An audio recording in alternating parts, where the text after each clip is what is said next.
Good, happy Friday morning, July 9, 2021. I'm Riley King, and welcome to this Friday morning edition of the Riley King Newscast, right here on the Riley King Network. We have a lot of news to get to this Friday morning, so let's begin. First up, we're gonna kick it off with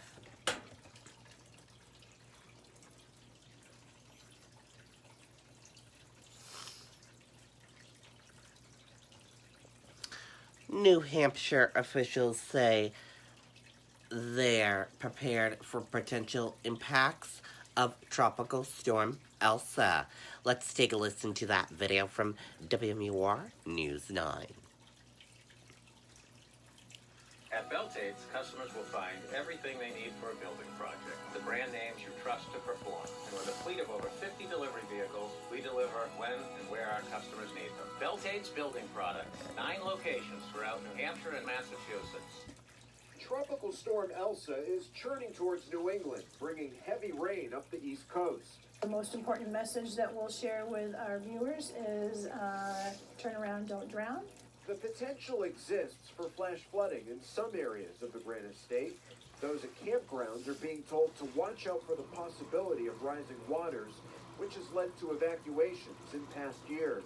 So if you're in a campground, just please be aware of where your surroundings and how to get out if you may need to get out in evacuation. But elsewhere, Emergency Management Director Jennifer Harper says there's not a lot of concern of rising rivers, lakes, or streams. Wind is also not expected to be a major threat, even on the seacoast. We do know that the tides are not going to be an issue associated with the storm, so that's a good thing that we don't have to deal with storm surge, as well as, those higher winds and surf conditions. Always, if the surfers are out there, please be aware of the rip currents. Harper doesn't expect they'll need to open the state's Emergency Operations Center, but will if the situation warrants it. Although this storm may not produce hurricane force winds, associated damages, hurricane season does not end until November 1st, so this could be a good opportunity for people that don't have plans in place to start making those plans as we continue into hurricane season. The state says utility companies will be ready to respond to outages as needed, but again, wind is not expected to have a major impact in this storm. Reporting live in Conference tonight, Mike Cronin, WMUR News. Okay, and there you go on that video and that report.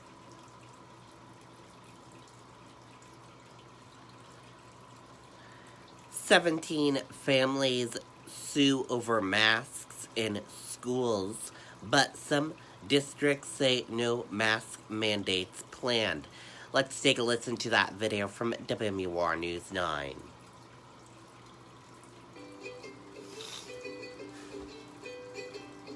Come see Darla and Hildy at Clark's Bears in Lincoln, New Hampshire.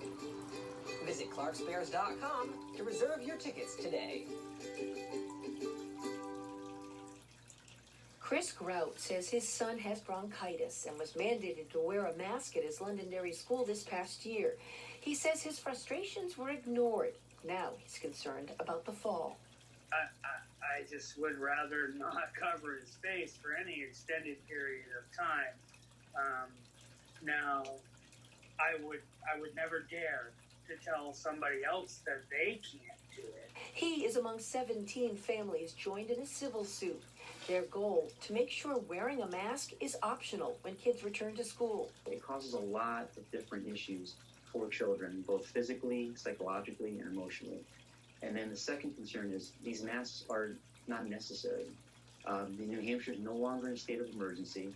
The state is wide open. He believes masks also violate a restraint statute. It's so broadly worded that it conceivably includes covering a child's face with any kind of material. The suit includes 5 families from Timberlane Regional, 11 from Londonderry, and 1 from the Epping School District. Froho claims they had potential plans to mandate masks at the time the suit was filed. If these school districts stated that masks would simply be optional for the next school year, these parents would have no problem dropping these lawsuits.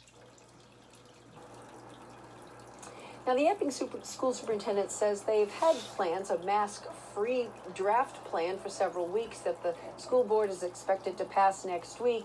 Londonderry Superintendent says it's been their practice to follow current guidance, which is mask optional. We have not heard back from Timberlane. We're live in Portsmouth. Jennifer Crompton, WMUR News.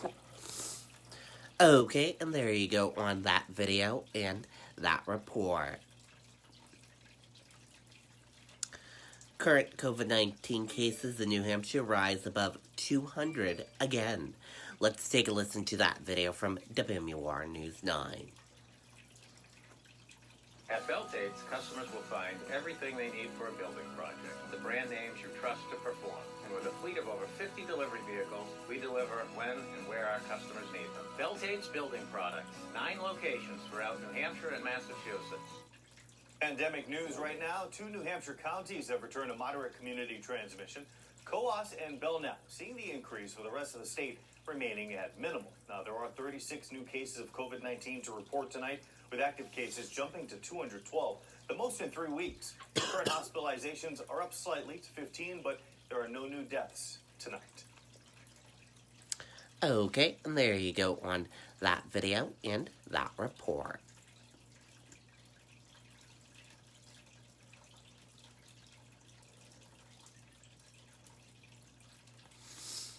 Battle over voting rights. Let's take a listen to that video from ABC News. Nature. It energizes us. That's why Nature Valley restored access to 10,000 miles of trails for everyone to enjoy. So experience the power of nature and take in the outdoors with Nature Valley. For more on the battle over voting rights, we bring in ABC's political director, Rick Klein. Rick, thanks for joining us as usual. Faith reported on that $25 million I Will Vote initiative. Tell us more about that. Yeah, Lindsay, this is money that the Democratic National Committee is going to put toward voter education, voter registration, also legal efforts, which could be critical in this fight to try to combat what they see as Republican efforts to disenfranchise people. But the key thing to think about through all of this, Lindsay, is this is essentially playing under the current rules at the same time that Republicans are working to change those rules in so many states. So they're going to basically be trying to tread water here at best as Democrats and try to get the word out that, yes, it's going to be different when you vote in many, many states next year. And President Biden has repeatedly said that it's critical to make voting easier and to stop efforts that make voting harder. But it doesn't look like Democrats can get a federal voting rights bill through Congress, at least not anytime soon. So what can the president really do realistically on this issue at this point?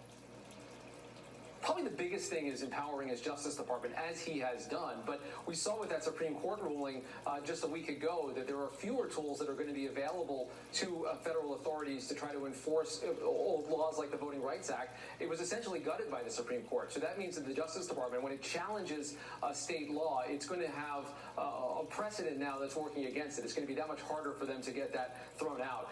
Short of that, it really is the megaphone. And we heard that from civil rights leaders who were at the White House today. They want to see President Biden speak about this more forcefully, more regularly, continue to exert pressure, not give up. There still are legislative solutions that could pass, even if they aren't as sweeping as the big bill that was passed in the House and that some senators want. There aren't Democratic votes for that now, but the hope among some advocates is that by President Biden continuing to talk about this, by continuing to keep that bully pulpit at a pretty loud volume, that you may be able to change some of the politics around this and be able to pass something while Democrats control Congress. And what can you tell us about the current situation going on in Texas right now? Yeah, the Texas legislature is now back in session. We remember when Democrats forced the Republicans to convene through a walkout without moving any new legislation, but the governor of Texas, Greg Abbott, who is a pretty strong Trump supporter, he's been endorsed by Trump, and he's got a tough re-election race on his hands. He's called a special session of the legislature that reads like a conservative wish list, and item 1 on that agenda, according to lawmakers there, is what they're calling electorate integrity. They're going to try to take up this bill. They'll probably be moving through this weekend to try to craft what will be a pretty restrictive new law around how to access the ballot box in Texas. Rick Klein, thank you so much as always. Thank you, Lindsay. Hi, everyone. George Stephanopoulos here. Thanks for checking out the ABC. Okay, and there you go on that video and that report. And that does it for this morning edition of the Riley King Newscast, right here on the Riley King Network. I hope you all have a wonderful rest of your Friday, and see you back here tomorrow for another newscast. I'll have a news report coming up in a little bit. Goodbye.